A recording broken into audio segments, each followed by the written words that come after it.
푸틴은 북한에 방문하여 다소 놀라운 선택을 감행했습니다. 포괄적 전략 동반자 협정이 바로 그것인데요. 이 부분들 때문에 앞으로 동북아시아의 국제 정세가 심각한 상황에 빠지는 것이 아니냐는 전문가들의 분석이 많은 상황입니다. 하지만 그러한 주장들은 한국이 앞으로 어떠한 행동을 할지에 대한 분석이 전혀 안 된 사람들이나 하는 망언에 불과하다고 생각합니다. 미국 시카고 호텔에 있는 대형 컨퍼런스룸에서는 미국의 유명 안보 전문가가 최근 전 세계적인 관심사로 떠오르고 있는 러시아와 북한의 포괄적 전략 동반자 협정에 대해 발언을 하고 있습니다. 그런데 이곳 컨퍼런스룸에 모여있던 세계 각국 참여자들의 걱정에 대한 요구에도 불구하고 해당 안보 전문가는 한국의 행동 분석에 대한 부분을 언급하며 다소 충격적인 발언을 이어나가는데요. 이러한 발언을 듣게 된 컨퍼런스 참여자들과 해당 이슈에 관련된 관계자들은 그야말로 경악을 금치 못했다고 합니다. 도대체 그곳에서는 어떠한 일들이 있었던 것일까요? 안녕하세요. 저는 미국에서 안보 관련 언론인으로 활동 중인 엘라 레이라고 합니다. 오늘 제가 말씀드리고자 하는 것은 최근에 겪었던 충격적인 경험에 대해서 한국을 비롯한 세계 각국의 사람들에게 알리고자 함입니다. 최근 들어 저는 직업적인 특성상 굉장히 바쁜 나날들을 보내고 있는데요.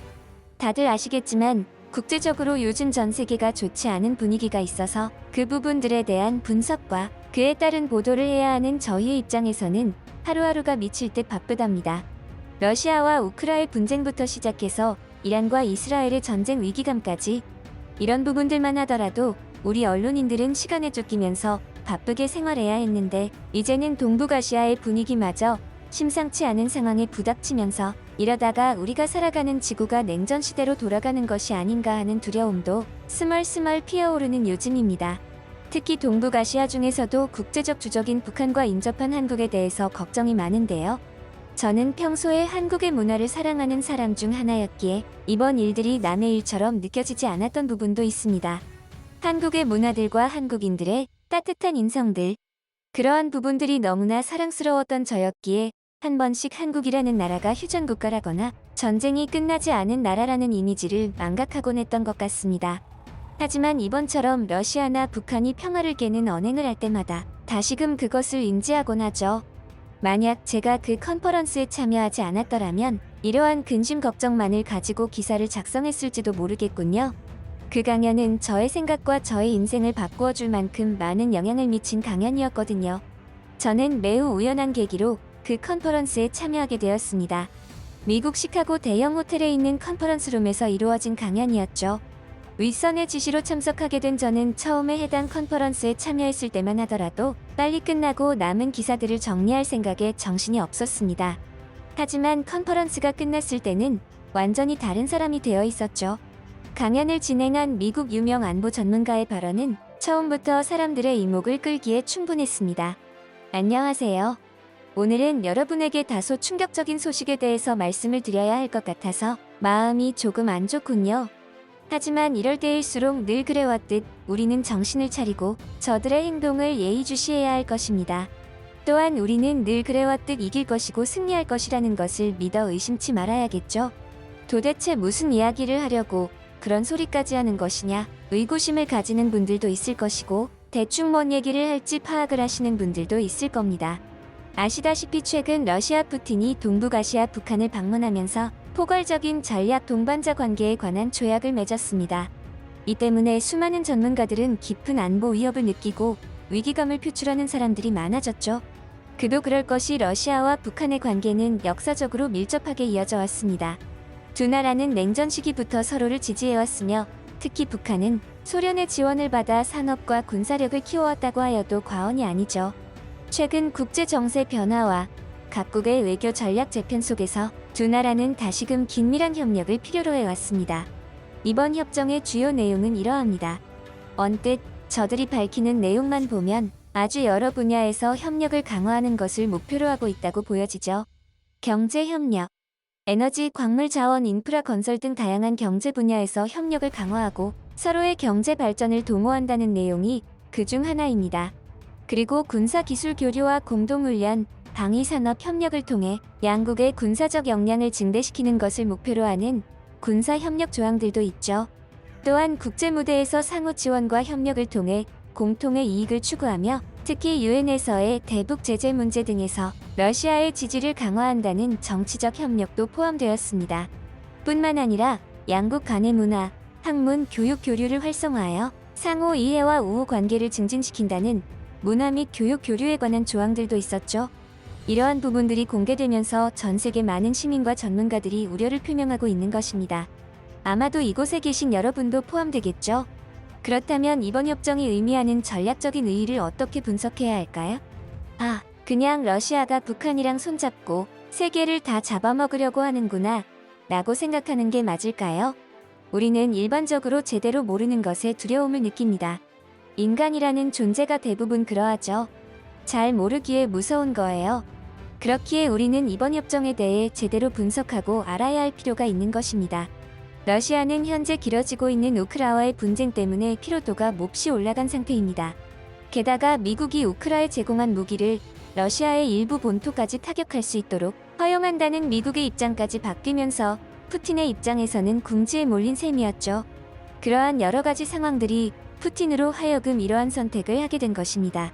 이번 협정으로 인해 양국 모두에게 여러 가지 전략적인 이점을 제공하죠. 러시아는 서방의 제재와 외교적 고립을 타개하기 위해 북한과의 협력을 통해 동아시아에서의 영향력을 확대할 수 있게 된 셈입니다. 또한 북한의 자원을 활용하여 경제적 이익을 얻을 수 있게 되었죠. 여기에서 자원이라 함은 천연 자원을 비롯하여 군인들과 같은 인적 자원도 포함되는 것입니다. 러시아는 현재 징집이 어려워 분쟁에 참여할 인원이 부족한 마당인데 이때 잘 훈련된 북한의 군인들은 큰 힘이 되거든요. 북한의 입장에서도 국제사회의 제재 속에서 러시아의 경제적, 군사적 지원을 통해 체제를 안정시키고 국제적 고립을 완화하는 효과를 노려볼 수 있겠습니다.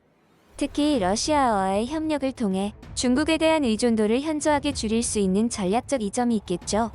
중국이 최근 한국에 접촉을 시도하는 것도 이러한 상황과 연관이 있다고 보면 될 것입니다. 실제로 북한은 1995년에 군인 반란 사건이 있었고 최근에도 내부에서 국민의 불만이 날이 갈수록 심해지고 반란의 조짐까지 보인다는 말까지 나올 정도로 분위기가 흉흉했는데 이번 러시아와의 협정으로 이러한 분위기를 조금은 진정시키는 데 성공한 셈이나 마찬가지가 되겠습니다. 이러한 여러 가지 부분들을 국제사회는 다양하게 반응을 하는 상황인데요. 서방 국가들은 북한의 비핵화 문제와 관련하여 우려를 표명하고 있고 특히 미국은 이번 협정이 동아시아 안보에 미칠 영향을 예의주시하고 있는 입장입니다. 반면 중국은 러시아와 북한의 협력에 대해 다소 중립적인 입장을 취하고 있는 것이 보여지고 상황을 지켜보면서 자국의 이익을 고려한 외교 전략을 펼칠 것으로 예상합니다. 하지만 저는 이러한 의견 외에도 내년 깊숙하게 관여되고 있는 이번 협정에 대한 의견이 있습니다. 그건 어쩌면 푸틴이 북한과 손을 잡은 진짜 이유에 대한 부분이기도 하겠고요. 이는 한국과 깊은 연관성이 있다고 할 수 있죠. 겉으로 보이기에는 한국과 미국의 동맹과 비교될 정도의 혹은 그 정도의 동맹 선언이라고 하는 사람들도 있지만 저는 그러한 동맹 선언으로 발전할 수 있었던 이번 푸틴의 방북 일정이 오히려 한국이라는 존재 덕분에 푸틴의 눈치 싸움이 시작되었다고 보는 입장입니다. 이러한 안보 전문가의 발언에 이곳에서 그의 발언을 경청하던 수많은 각기각층의 인물들은 서로를 바라보며 웅성거리기 시작했습니다. 저 또한 마찬가지였죠. 러시아와 북한의 포괄적 전략 동반자 협정에 대한 우려에 대해 심각하게 고심하던 우리 모두는 안보 전문가의 마지막 발언처럼 그리 심각한 상황은 아니라는 뉘앙스의 발언에 다소 의구심을 가졌던 것이죠. 이러한 의구심은 전문가에게 질문 세례를 남겼습니다. 그게 무슨 말씀이시죠? 한국 때문에 푸틴의 눈치 싸움이 시작되었다는 것이 무슨 말인가요? 지금 우리는 동북아시아에 닥친 심각한 안보 위협에 대해 인정하고 그에 대한 해결책을 모색해야 하는 처지입니다. 이 일을 안일하게 받아들이고 별일 아니라고 치부해서는 안 된다 이 말이에요. 어쩌면 지금 전 세계가 이 문제 때문에 자유민주주의를 수호하는 민주국가들의 큰 위협이 되는 것이나 마찬가지입니다. 그럼에도 불구하고 당신은 이에 대한 묘책이 아니라 별로 신경 쓸 것이 없다는 발언을 하다니 혹시 푸틴이 보낸 첩자라도 되는 겁니까? 그렇지 않고서야 어떻게 그런 안일한 발언을 한단 말입니까? 이와 같은 컨퍼런스 참여자의 발언은 우리 모두의 심정을 대변하는 발언과도 같았습니다. 그야 우리는 이번 일에 대해서 도대체 어떻게 대처를 해야 하는지에 대한 묘책을 얻고 싶었기 때문이죠. 그래서 다들 귀중한 시간을 소비하여 이 자리에 참석한 것일 테니까요. 저 또한 언론인으로 컨퍼런스가 끝나면 이와 관련하여 수많은 기사를 찍어내야 했기에 뭐라도 하나 얻어가야 했습니다. 하지만 이러한 불안정한 의구심은 안보 전문가의 발언에 탄산조각 나버리고 말았습니다. 진정하세요. 여러분이 어떠한 걱정을 하고 계신지는 인지하고 있습니다. 확실히 이번 협정으로 인해 미국의 전략적인 변화는 반드시 이루어져야만 하는 상황에 부닥친 것은 맞습니다. 그것은 북한의 비핵화 협상에서 미국의 입장에서는 동력을 잃은 셈이나 마찬가지니까요. 북한은 이번 협정으로 비핵화에 대한 협상에서 더 강한 협상력을 가지게 되었고, 러시아의 외교적인 지원으로 인해 북한이 러시아를 지렛대로 활용하여 국제사회와의 협상에서 더 나은 조건을 이끌어낼 수 있는 상황이 되었죠.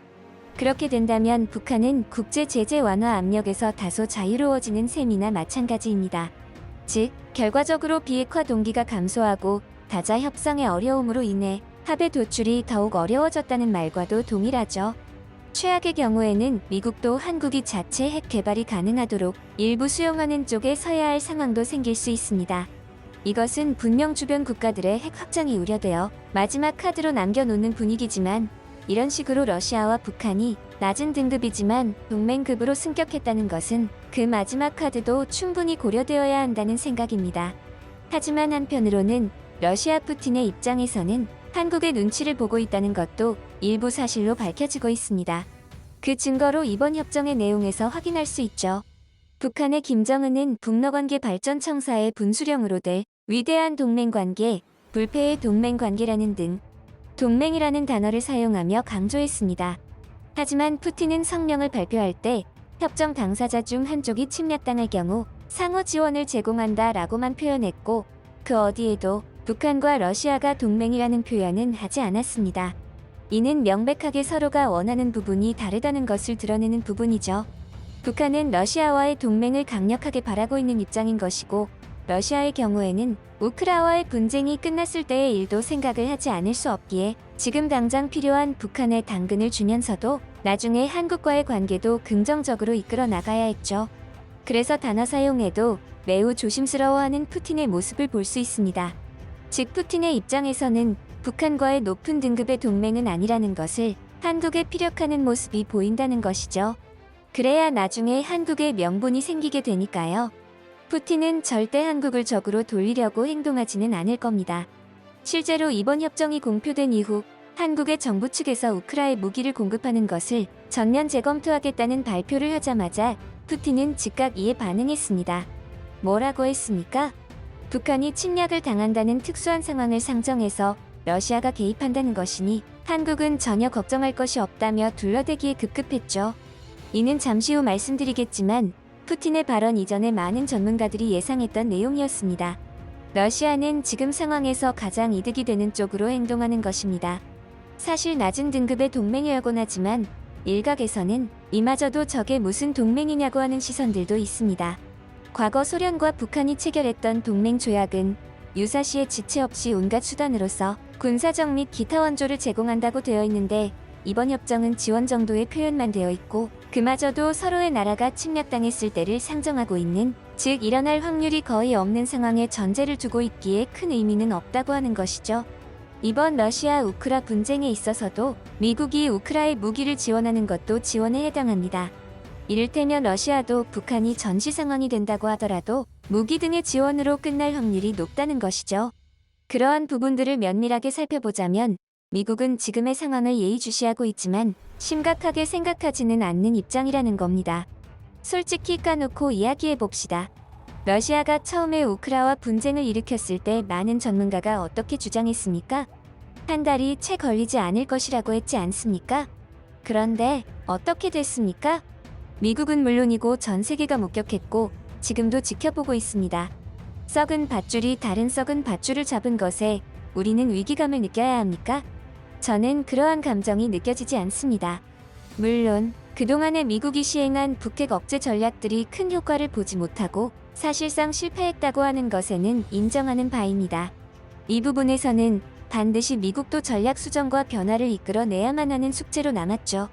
개인적인 생각입니다만 저는 지금의 상황을 가장 적절하게 타파할 방법이 바로 한국의 자치권을 회복시키는 것이라 보고 있습니다. 한국은 그야말로 미국의 강력한 군사 및 경제 동맹국이자 든든한 파트너입니다. 그들은 경제력과 기술력이 훌륭한 강대국으로 성장했고, 이제는 그들 스스로 자위권을 행사할 수 있도록 일부 핵 개발을 허용하는 것도 생각해 봐야 할 문제죠. 물론 그 과정이 쉽지는 않을 것입니다. 극심한 반대에 부딪힐 것이고, 그 과정에서 피가 튈지도 모를 일입니다. 하지만 미국도 이제는 그 정도의 손해는 감수하고 한국에 힘을 실어줘야 한다고 생각합니다. 만약 그 과정을 견뎌낸다면 미국의 입장에서도 더없이 강력한 파트너를 얻게 되는 셈이 될 테니까요. 이러한 안보 전문가의 발언이 끝나자 이곳에 있던 참석자들은 다시금 수군거리는 분위기가 형성되었습니다. 그야 아주 민감한 문제의 주인공으로 한국이 언급되었기 때문인데요. 현대에 와서 다시금 핵 개발이 가능하도록 허용한다는 것이 쉬이 생각할 정도의 문제사안은 아니었기에 이 발언은 우리를 고민에 빠지게 하기 충분했습니다.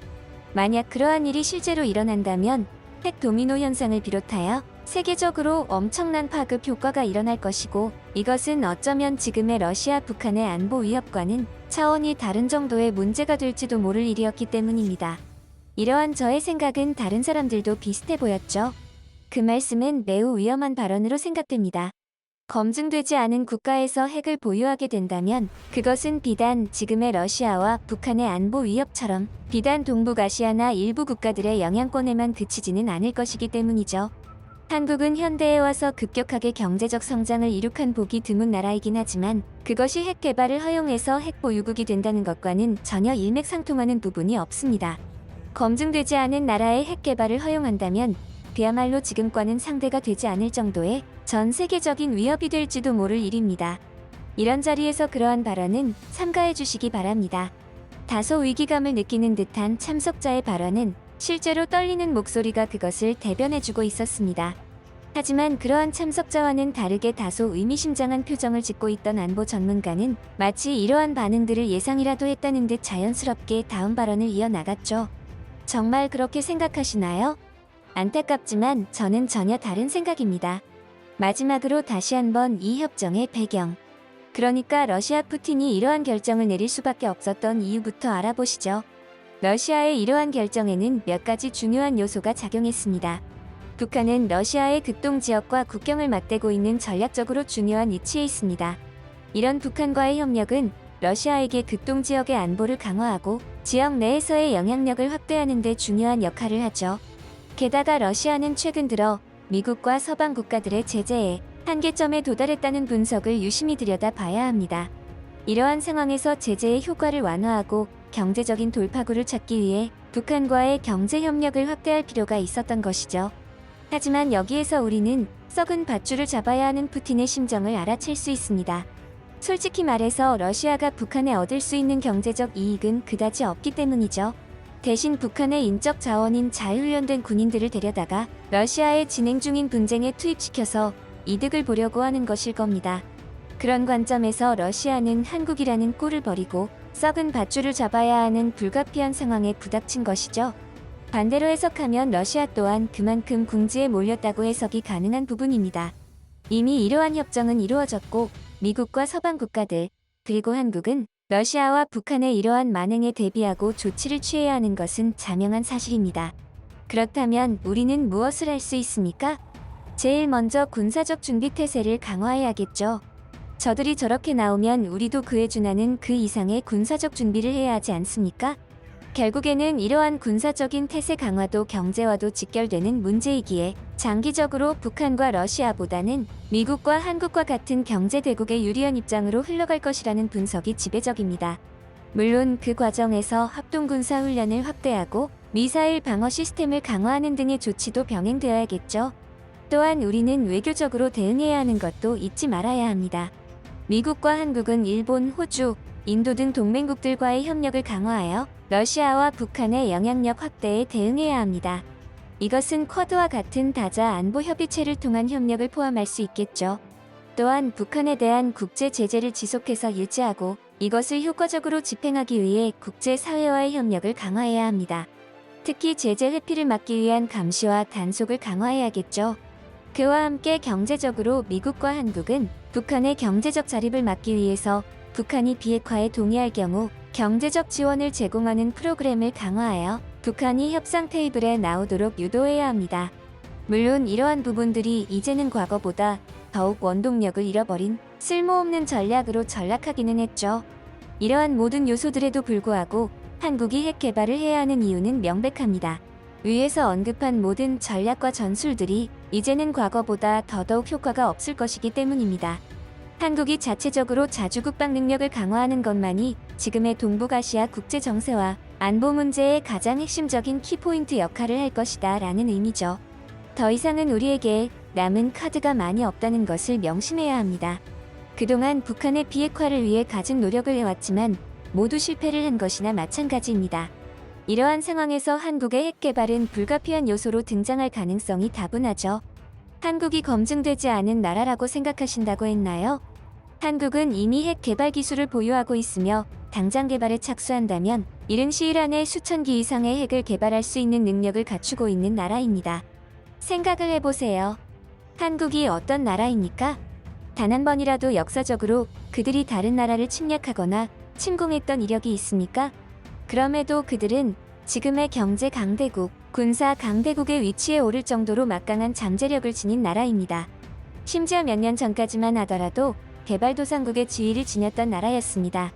그런데 지금 저들의 위상이 어떻습니까? 더 이상 뭘 어떻게 검증을 해야 한단 말입니까? 우리는 욕심을 버릴 필요가 있습니다. 무언가를 원할 때는 어떤 경우에는 내가 가진 무언가를 내어놓을 줄도 알아야 그것을 얻는 경우도 있습니다. 늘 언제나 완벽하게 이길 수는 없습니다. 그나마 한국이 우리와 희망을 논할 수 있을 때가 가장 적합한 시기라고 보는 겁니다. 이러한 안보 전문가의 발언이 끝나자 컨퍼런스룸은 다소 무거운 분위기가 이어졌습니다. 분명히 아까와는 다른 분위기였죠. 웅성거림도 반박을 가하는 이도 없었습니다. 하나같이 지금의 상황에 과연 어떠한 결정이 모두를 위하는 길인지를 심각하게 고민하는 듯한 표정들이었죠. 그날 이후 저는 비단 동북아시아에 처한 지금의 국제 정세가 그들만의 안보 상황은 아니란 것을 여실히 깨달았습니다. 그리고 어쩌면 미국과 더불어 서방 국가는 그 어느 때보다 한국을 지지하고 믿어줘야 하는 상황이 아닌가 하는 생각을 하지 않을 수 없었죠.